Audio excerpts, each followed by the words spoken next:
Kamusta, Gemini? Welcome to Like a Tarot. Alamin muna natin ang situation mo base sa mystical cards.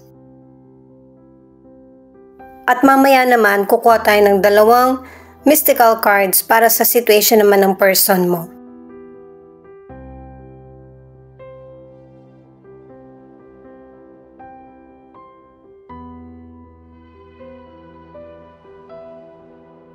Itong unang mong card ang nagpapahiwatig na meron kang magandang journey na sisimulan or sinisimulan. Puno ng pag-asa ang kaisipan mo at saka pakiramdam. Kumbaga nakahinga ka ng maluwag pagkatapos ng pinagdaanan mong problema o pagkakaroon ng solusyon sa pinagdaraanan mong situation. At sign din itong card na ito na ito yung may experience mo sa next chapter.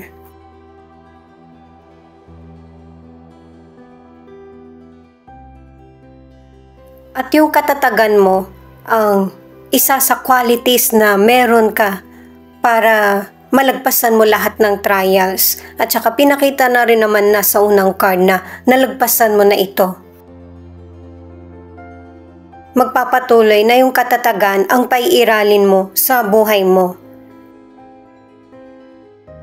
Lalo na sa mga panahon na kailangan mo ito. Posibleng ang ilan sa inyo sa pag-aaral ang tinutukoy, kumbaga next level na ng dagdag kaalaman para sa iyo. Ang iba naman ay patungkol sa career o negosyo na pinag-iisipan mong mabuti kung nagpapatuloy ba ito ng naaayon sa gusto mo. Ang iba naman ay sa relasyon na nalalagpasan nyo ng person mo yung mga dumarating na trials sa inyong dalawa.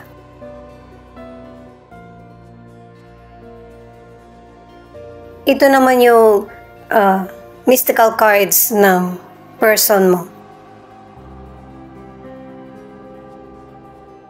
Kahit na merong pinagdaraanan yung person mo, ayaw niyang makita na nalulungkot ka kasi mas nauuna pa niyang nakikita yung reaksyon mo. Ano man ang gender ng person mo. Nagre-ready rin itong person mo sa ipinapakita niyang emosyon. Kasi kung kilala mo na yung person mo, mas kilala ka niya. At ayaw niya na nagwo-worry ka or yung bang hindi ka masaya sa buhay na nangyayari sa inyo. Yung pagpapakita niya sa iyo ng masayang aura or pagkukwento sa iyo o kaya hindi kayo masyado nag-aaway, isa yon sa qualities ng person mo ng pagiging matatag.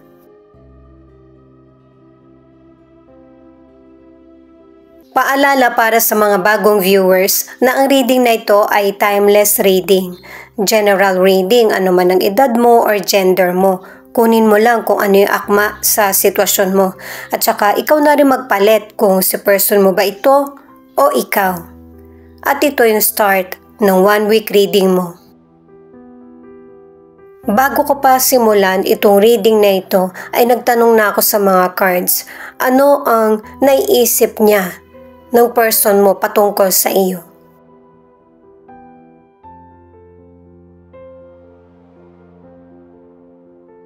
The Hermit, the Star in reverse, 4 of Swords in reverse. Ang naiisip ng person mo patungkol sa iyo ay malakas yung kutob mo at saka meron ka ring mga sitwasyon na hindi sinasabi sa kanya na gusto niyang malaman. Kahit ano gusto niyang marinig sa iyo, kung ano man yung mga issues na gumugulo sa isip mo tsaka damdamin. Kasi may mga panahon na kapag kausap ka niya, natutulala ka or iba yung nasasagot mo. Dahil sa nag-aalala yung person mo sa health condition mo, ano yung pakiramdam mo or naiisip. Lalo na't ang ilan sa inyo, wala kang sapat na oras na para makapag-relax. Para sa ilan na nasa relationship, nakadalawang cards ka na dumidistansya ka or nakipaghiwalay ka na talaga sa person mo. Kasi gusto mong malaman kung meron pa bang pag-asa or meron bang paraan na masolusyonan ang problems nyo.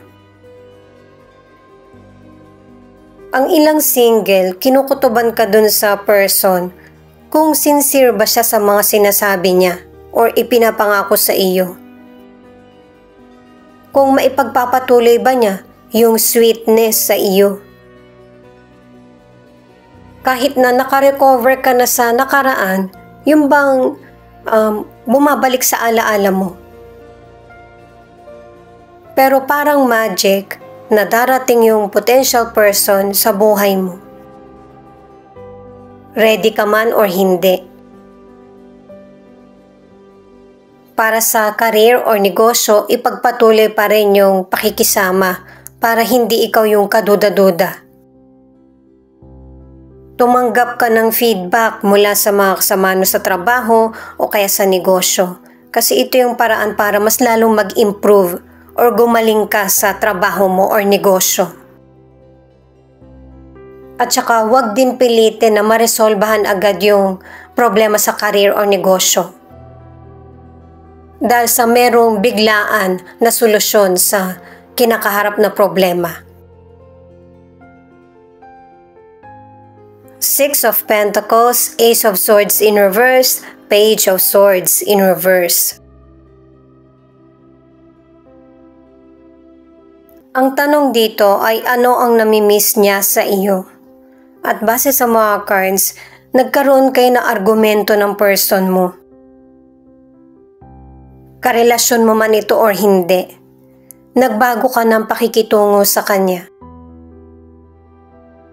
Pwedeng katrabaho mo ito, kakilala, or person mo. Dahil sa yung person hindi naging honest sa iyo. At patuloy pa niyang dinidepensahan yung sarili niya sa mga nauna niyang nasabi. Na tingin mo ay hindi totoo. Namimiss ng person na ito yung dating maayos na paikipag-usap mo sa kanya. Mabuti rin yung pakikitungo mo sa kanya. Magaling kang makisama. Nalalaman na rin ng ibang tao ang issue nyo. Sa mga single or nasa relationship, pinapaalalahanan ka ng mga cards na huwag masyadong maging mapagbigay. Dahil may ibang person na kahit hindi ito yung gusto nila, tumatanggap naman. Tapos magrereklamo yung person sa pagbibigay mo ng pagmamahal o kaya effort. Kaya maging open-minded ka sa situation. Para hindi magkaroon ng misunderstanding, single ka man or nasa relationship. Para mababalanse mo yung pakikitungo mo sa kapwa mo at saka sa relasyon. Yung bang akala mo na ibibigay mo na lahat na kailangan ng person mo pero meron palang issue or meron pang ibang problem. Sa financial, maganda yung nagiging resulta ng investment, pag-iipon mo, o yung dating ng money sa iyo. Mag-ingat ka lang sa scam at saka sa mga nanghihiram ng financial sa iyo. Ang ilang Gemini, hindi naman money ang issue. Kasi maganda yung nagiging takbo ng financial sa iyo eh. Yung tiwala. Yung bang hindi tinutupad kung ano yung sinabi sa iyo. Nakakaintindi ka naman eh kung wala, edi wala. Huwag ka lang papangakuan. Hindi mo gustong pinapaasa ka or pinaghihintay. Ito naman yung mga cards na kung paano ilarawan ng person mo ang relasyon nyo. Knight of Wands, King of Cups, King of Swords. May ilan na mabilis yung naging takbo ng koneksyon nyo or ng relasyon nyo ng person mo. At kahit na nakikipag-argumento itong person mo sa iyo, ay isa sa inyo yung marunong bumalanse.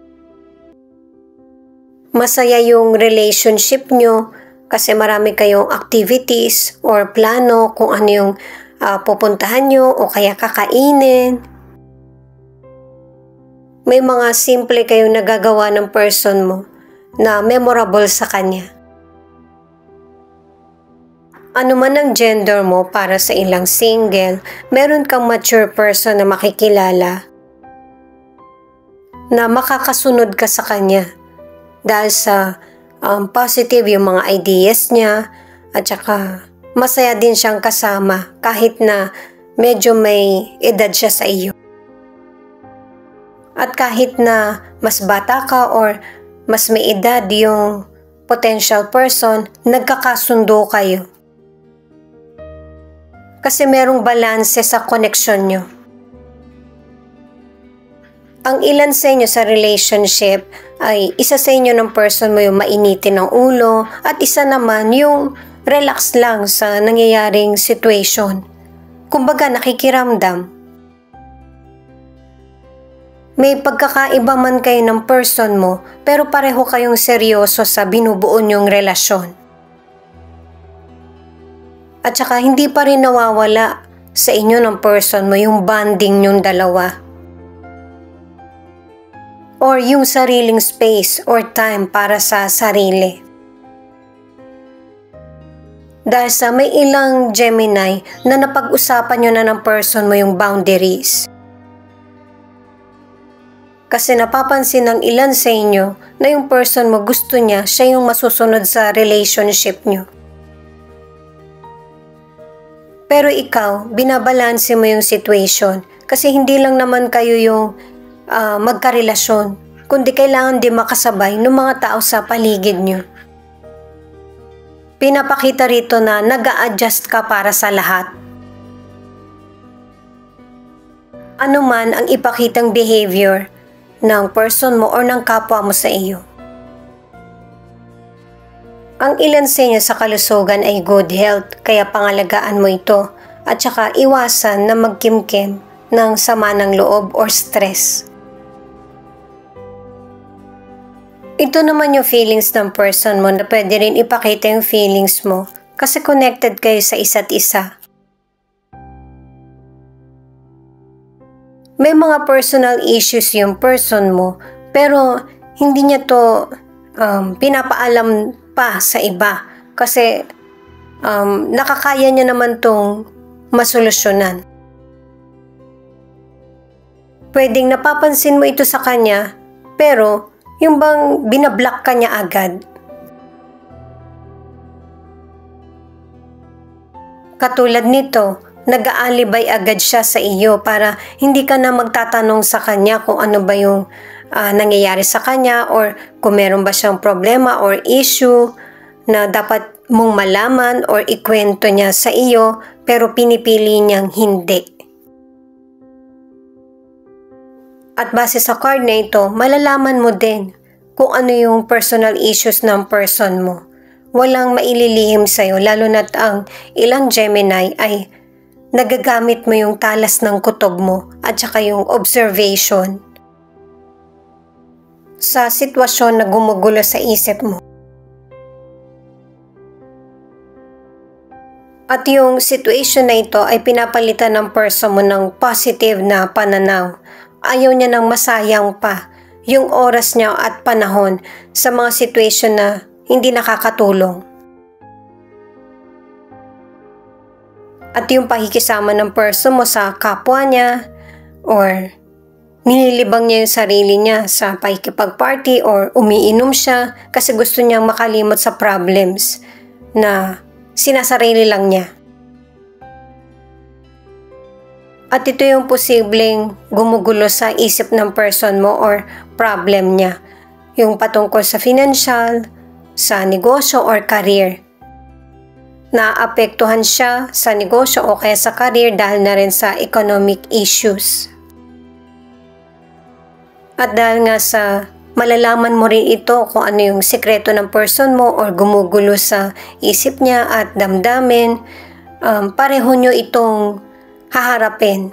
Kumbaga tutulungan mo siya, kaya lang magkakaroon pa rin kayo ng pagtatalo.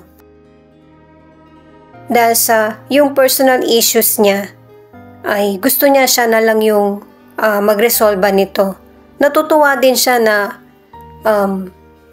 meron kang panahon na tulungan siya o naiisip mo siya, pero ayaw niyang mag-worry ka pa. At saka kung ang ilan sa inyo nakipaghiwalay ka sa person mo, mahihirapan yung person mo na matugunan yung mga ipinangako niya sa iyo. Kaya mas maigi na huwag magpaasa at sabihin ang totoo. Leo, Libra, Aries, Pisces, Gemini, Aquarius. Ito yung ilan sa 12 zodiac sign na nangunguna sa reading na ito. Mahirap talagang sabihin yung katotohanan, pero ito lang yung paraan para matulungan ka or maunawaan. Ito naman yung mga letra na posibleng andito yung letra ng pangalan ng person mo or letra ng pangalan mo. R, I, T, P, M, D, Y, Z.